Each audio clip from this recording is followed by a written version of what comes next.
আসসালামু আলাইকুম আরহামাতুল্লাহি ওয়া বারাকাতুহু। প্রিয় দর্শক ও শ্রোতা মণ্ডলী, আশা করি সকলে ভালো আছেন। খুবই গুরুত্বপূর্ণ ও সিক্রেট একটি আমল নিয়ে আমি আপনাদের সামনে হাজির হয়েছি। এই জিনিসটি আপনারা সকলেই চেনেন, এটার নাম হলো চিরুনি। কিন্তু আমরা জানি না যে এর মধ্যে কতটা উপকারিতা রয়েছে। আজকের এই ভিডিওতে আলোচনা করব চিরুনিতে সূরাতুল ফাতিহা পড়ে যদি আপনি ফুঁক দেন তাহলে কি কি উপকার পাবেন, এবং আপনি এই সূরাটি কোন সময় পাঠ করে চিরুনিতে ফুঁক দিবেন এবং এটা করলে আপনার কি উপকার হবে, সেই সব বিষয় নিয়েই আজকের এই ভিডিওতে আলোচনা করা হবে ইনশাআল্লাহ।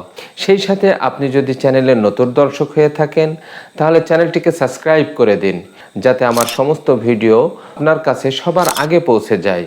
আর যারা এই আমলটি করতে চাচ্ছেন তারা অবশ্যই কমেন্ট করে জানাবেন, আমি তাদের জন্য স্পেশালি আলাদা করে আল্লাহ তাআলার কাছে দোয়া করব। অনেকে জিজ্ঞাসা করেন যে হুজুর দোয়া চাইতে হবে কেন? আমি আপনাদেরকে বলি, অনেকের উদ্দেশ্য খারাপ থাকে। যদি কেউ খারাপ উদ্দেশ্য নিয়ে কোনো কাজ করতে চায়, দোয়া চাইতে গেলে খারাপের কথা কেউ বলতে পারে না। অতএব খারাপ উদ্দেশ্য যাতে না হয়, আমি আপনাদেরকে অনুরোধ করব কোনো জিনিস খারাপ উদ্দেশ্য নিয়ে, বিশেষ করে আল্লাহর কোরআন নিয়ে কখনো খারাপ উদ্দেশ্য নিয়ে কোনো আমল করবেন না। আপনার কাজ তো হবেই না, বরং উল্টা কিছু হবে। এই জন্য আমি আমার পক্ষ থেকে সাজেস্ট করি আপনাদের বিষয়গুলো জাস্ট জানার জন্য যে আপনারা কোন উদ্দেশ্য নিয়ে করছেন। আল্লাহ তাআলা অবশ্যই আপনার দোয়াকে কবুল করবেন, আর কার দোয়া কখন কবুল হয় এটা আল্লাহ তাআলাই ভালো জানেন।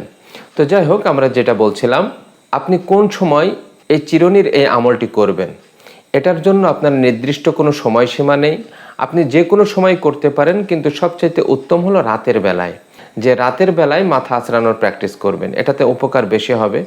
আবার আপনি যদি মনে করেন যে না আমার মনে থাকে না, তাহলে গোসলের পরে প্রত্যেক দিন এই আমলটা করলে আপনি দেখবেন অসাধারণ একটি ফলাফল পাবেন। তো সূরাতুল ফাতিহা আপনি কিভাবে পাঠ করবেন? চিরুনিটি হাতে নেবেন। তো তার আগে আরেকটা কথা বলি, যদি আপনার বাসায় নতুন চিরুনি থাকে সেটা ব্যবহার করবেন এই ভিডিও দেখার পরে। আর যদি নতুন চিরুনি না থাকে তাহলে এই চিরুনিটি আপনি পরিষ্কার করে নেবেন। পরিষ্কার করে রোদ্রে শুকিয়ে তারপরে আপনি ব্যবহার করবেন। সেই প্রথম ব্যবহারের সময়, অর্থাৎ নতুন চিরুনি অথবা পরিষ্কার চিরুনি প্রথম ব্যবহারের সময় 3 বার আস্তাগফিরুল্লাহ আস্তাগফিরুল্লাহ এটা পাঠ করবেন। এবার 3 বার দরুদ শরীফ পাঠ করবেন। ছোট্ট দরুদ, আল্লাহুম্মা সাল্লি আলা মুহাম্মাদ অথবা সাল্লাল্লাহু আলাইহি ওয়াসাল্লাম। তারপরে সূরাতুল ফাতিহা পাঠ করবেন।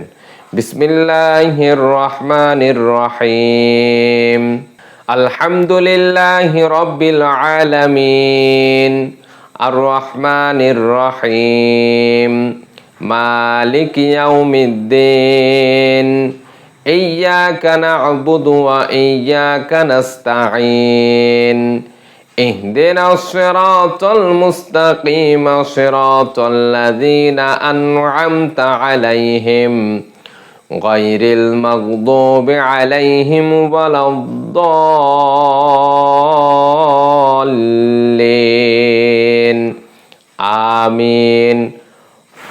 ফু দিবেন। এইভাবে আপনি 3 বার পাঠ করবেন। ঠিক এক একবার পাঠ করবেন, এক একবার করে ফু দিবেন।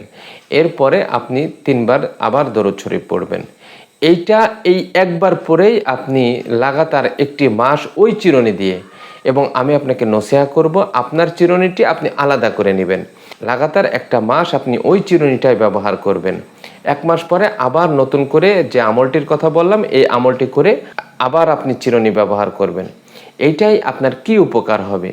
এটার উপকার হলো আল্লাহ পাক রব্বুল আলামিনের অশেষ কুদরতে আপনার আর কখনো চুল পড়বে না, চুল পড়া কম হবে। অনেক ভাইদের চুল পড়তে আসে, এই সমস্যাটা মা বোনদের অনেক বেশি হয়ে থাকে, যে চুল উঠতে উঠতে উঠতে উঠতে চুল একেবারে পাতলা হয়ে যায়।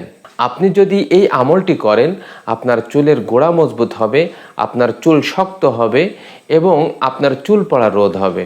তো আজকের এই ভিডিওটি এই পর্যন্তই। যারা এই আমলটি করবেন আমি আপনাদের জন্য দোয়া করি, আপনারাও আমার জন্য দোয়া করবেন।